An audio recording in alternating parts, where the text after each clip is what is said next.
Most video trend lists for 2026 talk about AI in short form.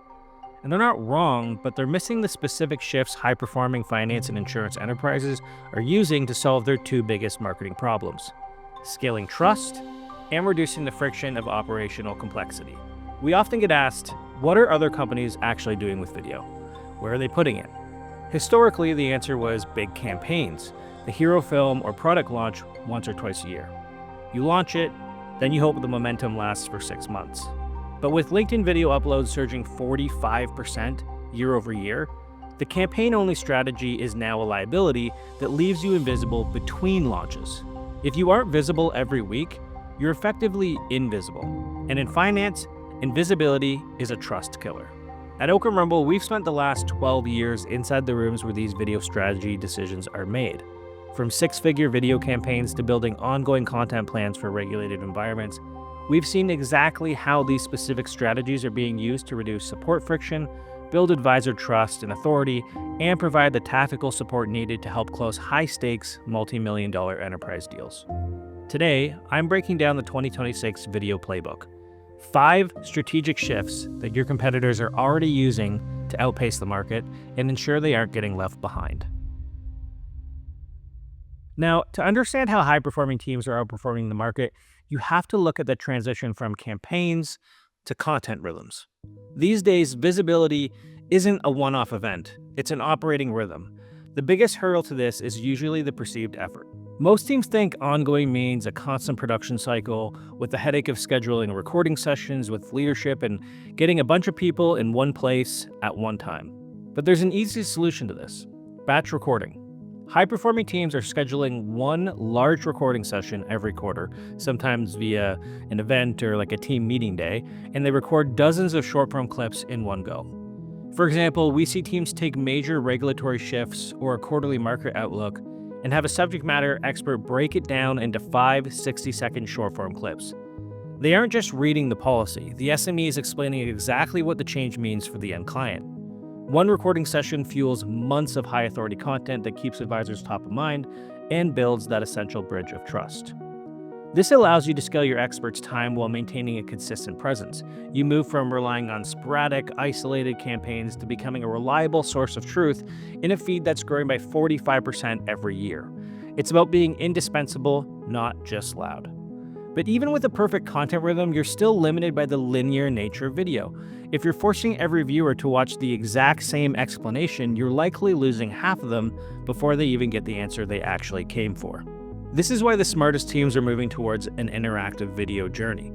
In 2026, the one-size-fits-all explainer is being replaced by a choose-your-own-adventure model that gives the viewers agency over the path they take. Historically, this required custom coding, but now teams are using no-code interactive platforms like Mindstamp, Tolstoy, or VideoAsk to build these paths in minutes. Think about the friction of a new customer onboarding experience.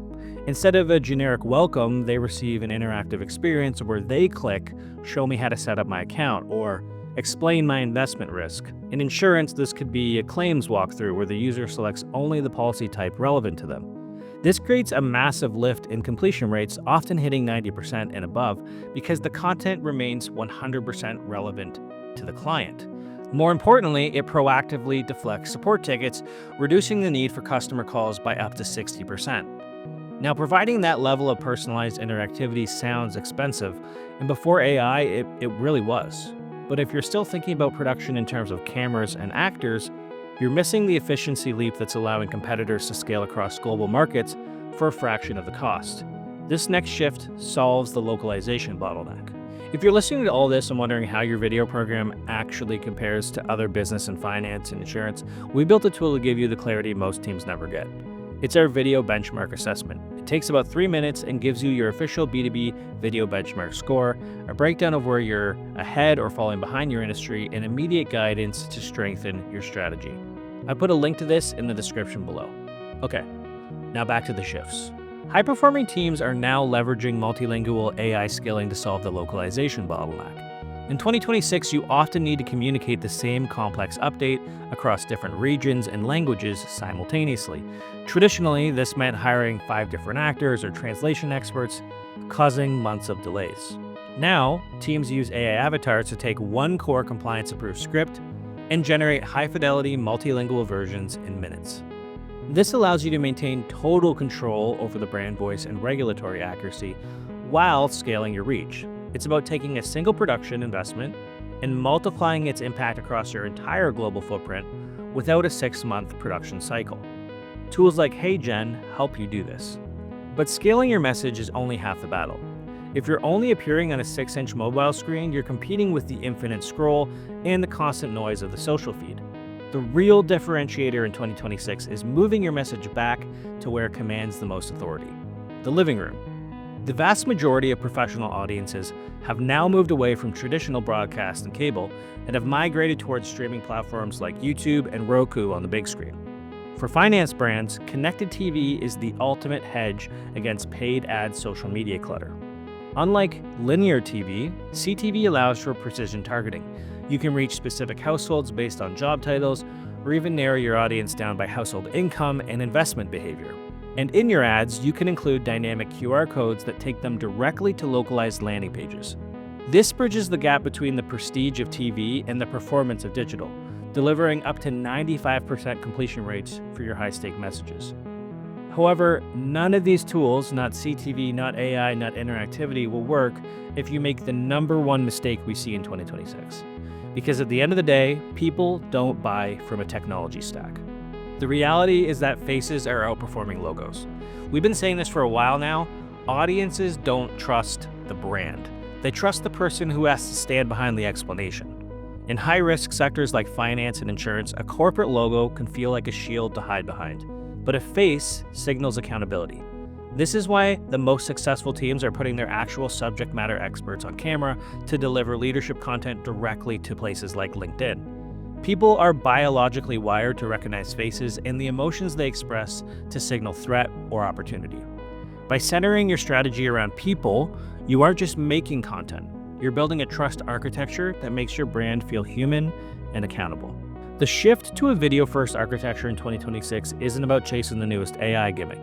It's about building a system that allows you to show up consistently, interact intelligently, and lead with a human face. If you can move from disconnected one-off projects and begin to implement these 5 strategic pillars, you won't just be keeping up. You'll be the one setting the pace for everyone else. Now, we've covered the strategic where and how of the 2026 playbook, but for most enterprise teams, the plan hits a giant wall as soon as it's time to secure the budget. You know the visibility is worth it, but justifying the cost to your CMO or the executive committee is nearly impossible when you don't have a clear benchmark for what different types of video should actually cost.